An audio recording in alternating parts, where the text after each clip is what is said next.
Hello বন্ধুরা, তোমরা সবাই কেমন আছো? আশা করি সকলেই খুব ভালো আছো আর আমিও ভীষণ ভালো আছি। তোমাদের আরেকবার পূজাস কিচেনে সকলকে স্বাগত। আজকে আরেকটি নতুন রেসিপি নিয়ে চলে এসেছি বন্ধুরা। সেটি হলো একটি পিঠের রেসিপি। সেটি হলো এই সিজনে পাকা আমের মালপোয়া।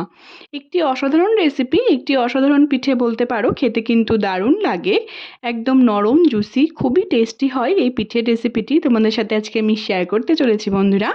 যদি ভালো লেগে থাকে তা আমার এই রেসিপিটিকে তাহলে অনেক অনেক অনেক বেশি শেয়ার করার তোমাদের সকলকে অনুরোধ রইল। আর তোমরা যদি আমার চ্যানেলে নতুন বন্ধু হয়ে থাকো তাহলে অবশ্যই আমার চ্যানেলটিকে সাবস্ক্রাইব করতে কিন্তু একদম ভুলো না। আর কমেন্টের মাধ্যমে অবশ্যই আমাকে জানিও তোমাদের এই পিঠের রেসিপিটি কেমন লাগলো। তাহলে চলো বন্ধুরা শুরু করে দেখতে থাকো। তোমাদের আমি একটার পর একটা স্টেপ দেখাচ্ছি।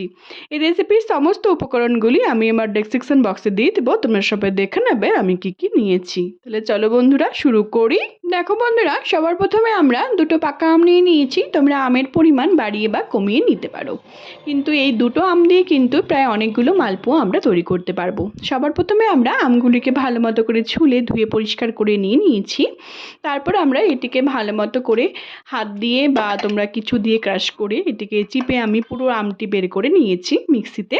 তারপর দিয়ে দেবো 1 বাটি সুজি। যেহেতু আমরা 1 বাটি সুজি দিয়েছি, এখানে আমি 1 বাটি জল দিয়ে দিব আর দিব স্বাদ মতো নুন। দিয়ে ভালো মতো করে একটি স্মুথ পেস্ট আমি তৈরি করে নেব।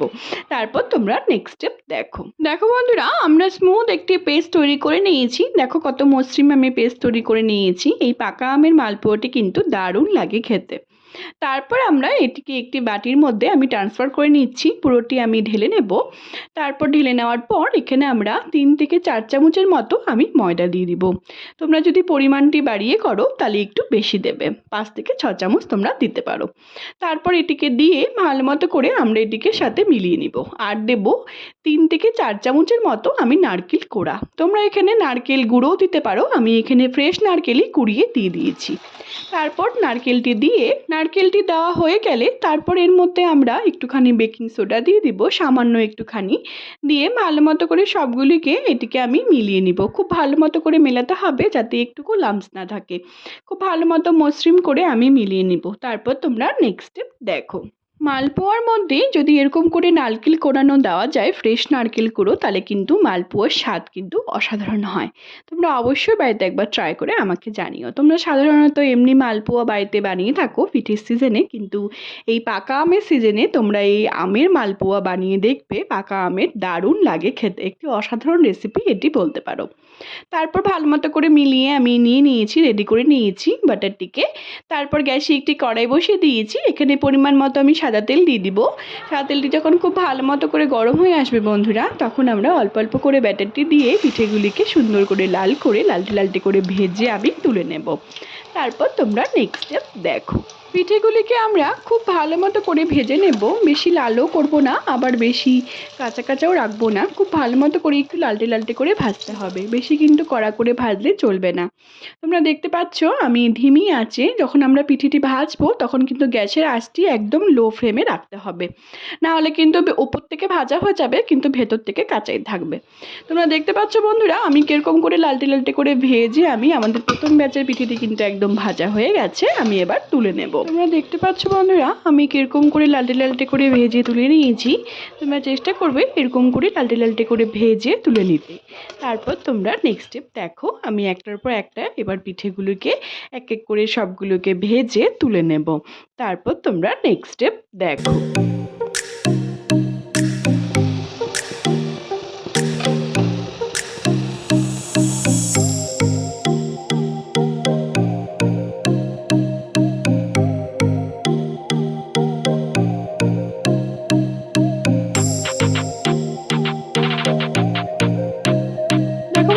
আমি পিঠেগুলোকে খুব সুন্দর করে লালটে করে ভেজে নিয়েছি। দেখো আমি একটা করে পিঠেগুলোকে তিনটে করেই ভাজছি। তোমরা চেষ্টা করবে অল্প অল্প করে পিঠেগুলোকে ভাজতে, না হলে একসঙ্গে অনেকগুলো দিলে পরে অনেক সময় লেগে যাবে আর পিঠেগুলো কিন্তু ভাজাও ভালো হবে না আর খেতেও কিন্তু ভালো লাগবে না। এরকম করে অল্প অল্প করে সবগুলোকে ভেজে আমি তুলে নিয়েছি। তারপর আমরা একদিকে পিঠেগুলি ভাজতে থাকবো, আরেকদিকে আমি মিষ্টির যে শিরাটি করব, পিঠেগুলোকে যে ভেজাবো সেগুলিকে আমি করে নিচ্ছি মিষ্টির শিরাটি। এখানে আমি যতটুকু সুজি দিয়েছিলাম সেই মাপেরই 1 বাটি আমি চিনি দিয়ে দিয়েছি আর 2 বাটি জল। এবার আমি শিরেগুলোকে করে নিচ্ছি, শিরেটিকে। তারপর পিঠেগুলোকে এপাট ওপাট করে ভালো মতো করে লাল লাল করে ভেজে আমি তুলে নেব। দেখো আমি কীভাবে ভাজছি, তোমরা চেষ্টা করবে এরকম করে ভেজে নিতে। দেখো আমাদের চিনিগুলি কিন্তু খুব সুন্দর করে মেল্ট হয়ে যাচ্ছে। যতক্ষণ না চিনিগুলি মেল্ট হচ্ছে ততক্ষণই আমরা শিরেটিকে করব। বেশি কিন্তু ঘন শিরে করব না, একদম যতক্ষণ না আমাদের চিনিটি মেল্ট হচ্ছে ততক্ষণই আমরা শিরেটিকে তৈরি করবো। একটা হালকা চিটচিটে হবে, তাহলেই কিন্তু হয়ে যাবে আমাদের শিরেটি। দেখো আমি পিঠেগুলি সবগুলোকে ভেজে নিয়েছি, দেখো কত সুন্দর লাগছে দেখতে। এই পিঠেগুলি কিন্তু দারুণ লাগে খেতে, একটি অসাধারণ একটি রেসিপি বলতে পারো। এই পিঠের রেসিপিটি একদম নতুনত্ব, তোমরা চেষ্টা করবে এরকম করে পিঠেগুলিকে তৈরি করার। দেখো তারপর আমি যখন আমাদের মিষ্টি শিরাটি যখন হয়ে আসবে তখন আমি 2-3টে এলাচ, গোটা এলাচ আমি চিড়ে দিয়ে দিয়েছি ফাটিয়ে। আমাদের মিষ্টি শিরাটি কিন্তু একদম তৈরি। আর আমাদের পিঠেগুলি সবগুলিকে ভেজে আমি তুলে নিয়েছি। দেখো বন্ধুরা আমাদের পিঠেগুলি কিন্তু খুব সুন্দর লাগছে দেখতে, দেখো কত সুন্দর হয়েছে আমাদের পিঠেগুলি। এগুলোকে কিন্তু মিষ্টি শিরাতে ভেজালে পরে কিন্তু দারুণ লাগবে খেতে। দেখো কত সুন্দর নরম তুলতুলে হয়েছে। তারপর আমরা যে মিষ্টি শিরাটি তৈরি করলাম সেগুলির মধ্যে অল্প অল্প করে 2-3টেকে দিয়ে আমি ডিপ করে করে এটিকে উঠিয়ে নেব। একবারে কিন্তু দিব না, নাহলে কিন্তু আমাদের পিঠেগুলি ওঠানোর সময় ভেঙে যাওয়ার ভয় থাকবে। দেখো অল্প অল্প করে দিয়ে আমি এটিকে তুলে নেব। দেখো কত সুন্দর লাগছে দেখতে। যখন আমরা পিঠেগুলি তৈরি করব বন্ধুরা, এর মধ্যে কিন্তু বেশিক্ষণ আমি শিরাতে রাখবো না। যখন পিঠেগুলি আমরা শিরাতে দিব 2-3 সেকেন্ডের জন্য আমি রেখে এটিকে ডিপ করে করে উঠিয়ে নেব। এক এক করে আমি সবগুলো পিঠেকে রসে ভিজিয়ে আমি এরম করে উঠিয়ে নিচ্ছি। দেখো তোমাদের বুঝতে সুবিধা হওয়ার জন্য তোমাদের আমি আরেকবার রিপিট করে দেখাচ্ছি আমি কিভাবে এরম করে হালকা হালকা করে এপার ওপার করে ভিজিয়ে আমি এটিকে তুলে নিচ্ছি। তোমরা অবশ্যই বাড়িতে একবার ট্রাই করবে এই পাকা আমের মালপোয়া রেসিপিটি, দারুণ লাগে খেতে।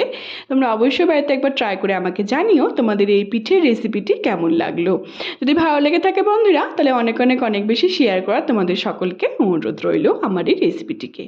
দেখো বন্ধুরা আমি সবগুলো পিঠেকে তুলে নিয়েছি, উপর দিয়ে একটুখানি নারকেল কুড়িয়ে দিচ্ছি, নারকেল কোড়া আমি দিয়ে দিচ্ছি। দেখো কত সুন্দর লাগছে দেখতে। তোমরা অবশ্যই বাড়িতে একবার ট্রাই করে আমাকে জানিও তোমাদের এই পিঠের রেসিপিটি কেমন লাগলো। যদি ভালো লেগে থাকে বন্ধুরা আমার এই রেসিপিটিকে তাহলে অনেক অনেক অনেক বেশি শেয়ার করা তোমাদের সকলকে অনুরোধ রইল আমার এই রেসিপিটিকে। আর কমেন্টের মাধ্যমে অবশ্যই আমাকে জানিও তোমাদের রেসিপিটি কেমন লাগলো। তোমরা যদি আমার চ্যানেলে নতুন বন্ধু হয়ে থাকো তাহলে অবশ্যই আমার চ্যানেলটিকে সাবস্ক্রাইব করতে কিন্তু একদম ভুলো না, তাহলে আমি যখনই কোনো রেসিপি ছাড়বো তাহলে তোমরা সবার প্রথমে সেই রেসিপিগুলি পেয়ে যাবে।